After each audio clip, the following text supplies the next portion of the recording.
on to the next point on the agenda. Now we want to have a little panel session.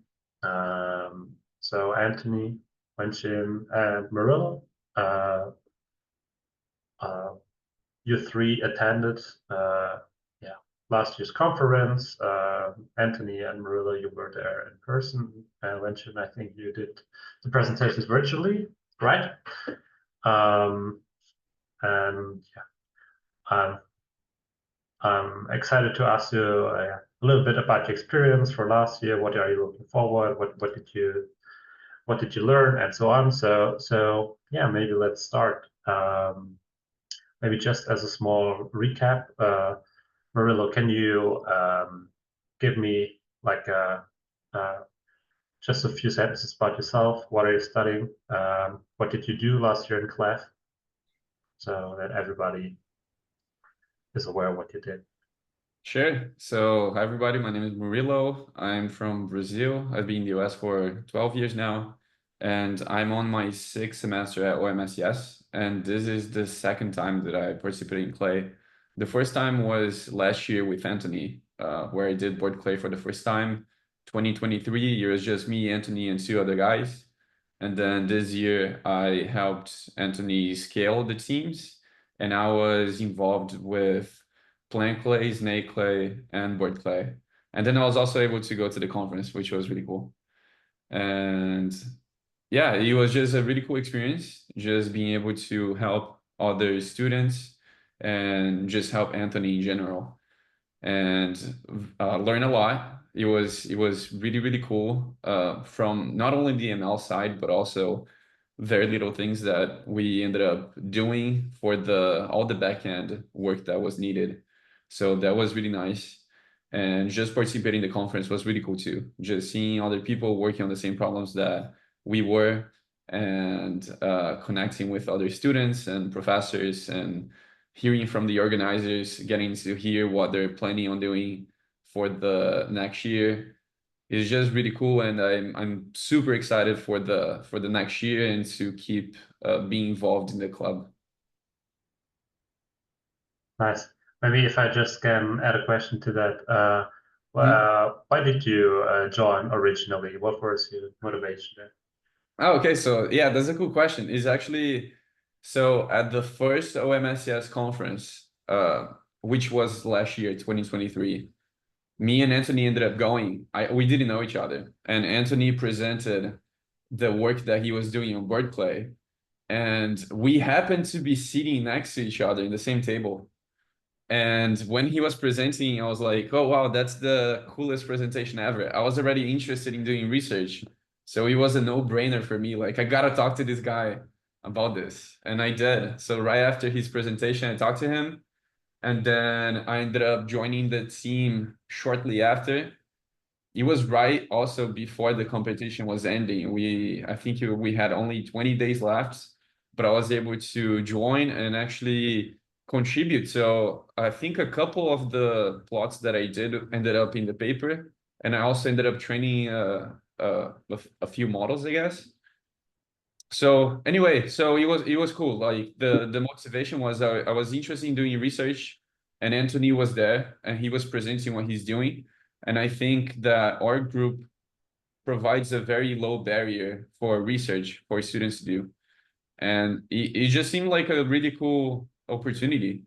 And yeah, I'm super happy to be involved. Nice. Cool. Thank you very much. So maybe Wenshin, can you tell us what were your motivations and what are you looking forward for next year's competition? Yeah, so I'm actually just graduated from the OMSCS program this year, and I've been looking for research opportunities and reach out to professors, and it just seems really hard to find a project and professor to work with. And then I saw Anthony's post on the ad, and I decided to join. Yeah, so it was so Clay 2024 was a really good experience for me. And although I didn't get to spend a lot of time on it. I think from I knowing the competition to submitting the um, the solution, it was only 4 months. But I was able to do what I planned to do with LLM. Um, but yeah, so after attending the conference, I was able to know about other solutions and other peoples who participated in BioAsk for years. And I think there's like one group who's consistently getting the first place on the first two tasks for like maybe 10 years. And it's just surprising, like there's like a group of people who is focusing on this task. And I was able to like learn about other solutions and get a better picture of the overall states. And I didn't aim to get those awards at the beginning because I didn't know they have like the ranking and stuff. But obviously they have some certificates for the first two places in all the batches. Actually, if you get like the second place or the first place in one of the batches, they will award you something. So yeah, so I think that's something we can aim for next year to better improve our solution. Yeah, so that's pretty much my takeaway from the conference, and I'm very thankful for Anthony for introducing um, the the the channel and providing the opportunity and computing resources. Yeah. Thank you very much. So, Anthony, why the heck did you start all of this? How did you came up with the idea of participating in CLEF? Yeah, so in 2022, I found actually in 2021, I found the bird clay competition on Kaggle. Kaggle is kind of what got me into grad school, actually, because I was working my first job as a data engineer and I wanted to do a little bit more. And so on Kaggle, there were some competitions. And so I came back to it a couple years into my career, found bird clay, tried to make a solution, and I didn't finish. But I started the master's in OMSCS, and then I decided like, hey, why not make a team? Because I saw a posting about data science at Georgia Tech. So that first year, I put together a team of like 5 people. We made a submission. The submission was not that great, but it had, I think, a lot of good ideas. And so we wrote it up and we won that working notes competition.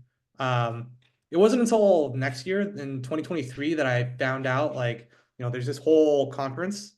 Like it wasn't just bird clay on Kaggle, it was really like all of these different tasks. And so like we won the working notes competition again, and I went to Thessaloniki to just see what the conference is about, and it kind of expanded my perspective on what exactly the thing that we were doing was. And I met this one guy, like he was working for Accenture in DC, and he had like 5 working notes. And I didn't know like you could write more than one.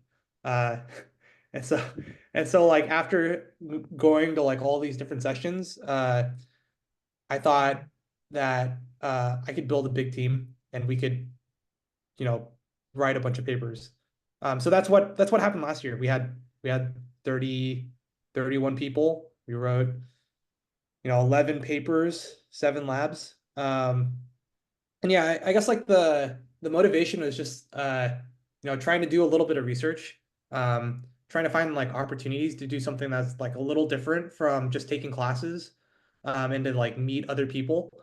And I think it's been good. Like I didn't know last year whether I was going to continue or not, but now that there's like so much critical mass, I feel like uh, what drives me now is to just like see this get a little bigger. Cool. All right.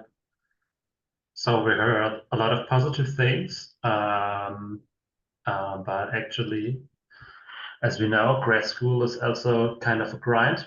So anybody wants to tell a little bit about what were actually like the greatest challenges during their CLEF experience?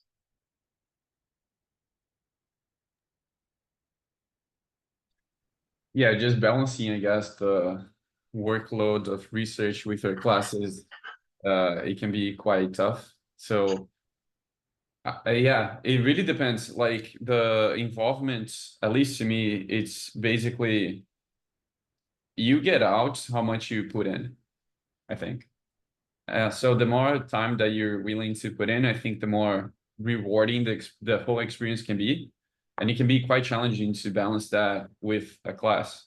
And one thing that I've done in the spring, which really helps, was to enroll for the A903 class, the special problems class, which I use my research, the project that I was doing for class credit. So literally, I was able to put all the time that I would put towards a class into the research that I was doing, since I was also involved with other groups. So that definitely helps, and it's a possibility for people that are super interested in doing research.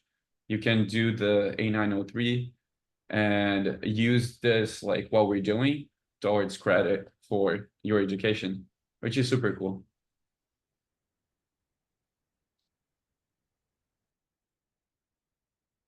I'd say challenge on my end was twofold. So there was like the individual challenge. So like for example, I finished the semester and I was like in France and then doing a big tour of like Europe, coming across the ocean back to the US.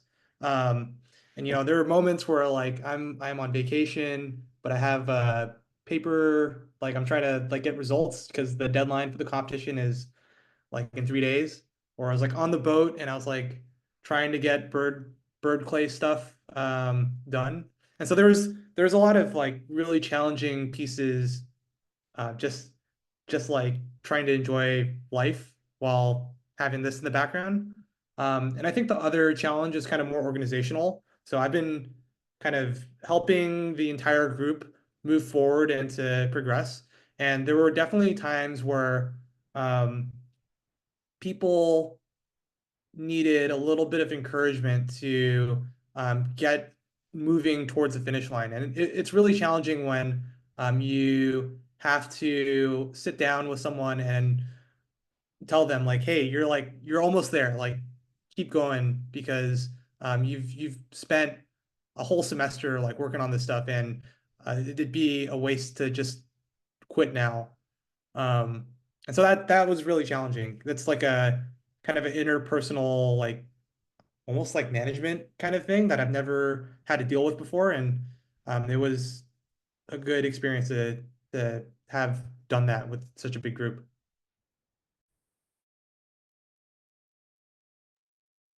How about you, Winston? Maybe do you have also some technical challenges that you need to overcome or implementing your solutions, for example? Yeah, so for my end, I actually already finished all my courses before I started the research. So I did plan a lot of time on this, and um, I think one of the challenges to getting like my teammates to work together. We actually started with 4 people group, and then like two members drop out. But like Johnny who's left, she's really responsive and attending all the meetings. And I think it's good to stay communicative with your teammates all the time, even though say like in 1 week you didn't do any work. Just honestly say you didn't do anything and what's your plan for the next week, and um try to achieve what you promise, and attend a meeting. That's very important. Like we have a weekly meetings, very important to sync up.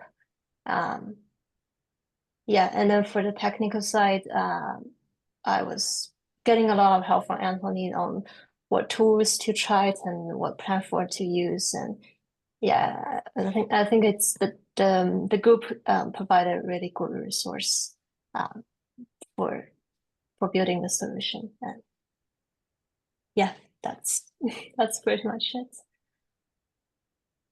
Thank you very much. Yeah, okay. I'm looking at the clock, so that's my last question to the round. Do you maybe have some suggestions or tips for next year? I also want to connect it with the question of Aditya.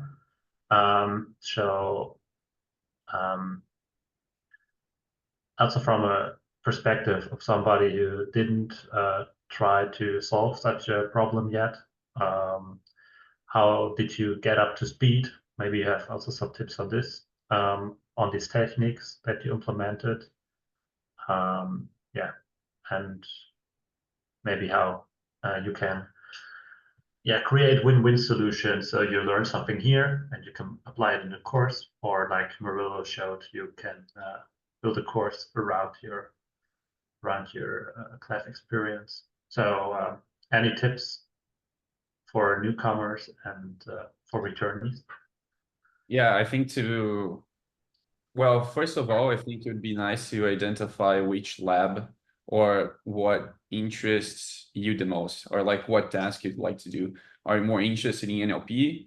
Are you more interested in computer vision? Like what would you want to work with? I think that's the first thing. And then once you identify the task, then kind of once you identify the lab or the task that follows into the field that you are interested, just look at the previous year solutions and kind of see what they're trying to do or what they have done, and try to understand them, and even look at the code. So oftentimes they also provide the code so you can follow through. But looking what people have done in the past, it's really helpful. And even other competitions of Kaggle, there's so much stuff there too. But just looking at the other people's solutions from the past, it's really nice to understand not only what they have done, but also how the task has been progressing over the years, because they always change a little bit every year. So by looking that, it's just you start to build a lot of knowledge on not only what they have done, but also what do you think would be interesting in doing and trying. So yeah, in the beginning, you're probably going to feel like super lost, but the more that you do it and the more that you read, then more ideas are going to start coming. And yeah, you'll be implementing your own stuff in no time. I'd add on to what Murillo's saying, and just say, like, believe in yourself and jump into whatever task there is. A really good opportunity to just practice some of the skills that you need is to participate in like the internal Kaggle competition that's going to be running for the next couple of weeks, months, which is an NLP task. But like when you go into that, like you should think about like, hey, how can I use a large language model to maybe solve this problem? Or like, what are some like interesting things that I can ask in this data set? And so like make sure that you bring an analytical mindset. Make sure you do a little bit of reading. For example, like choosing a lab and like reading last year's solutions. And then just like make sure that you're comfortable with coding. Like that is really important. Like make sure that like you have the baseline just skill set to take an idea and then to put it down onto paper. Because if you don't have that, it's going to be really challenging to apply ideas that you might have come across.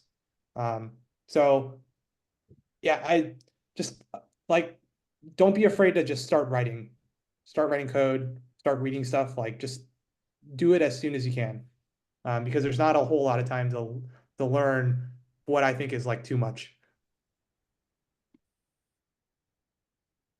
Thanks.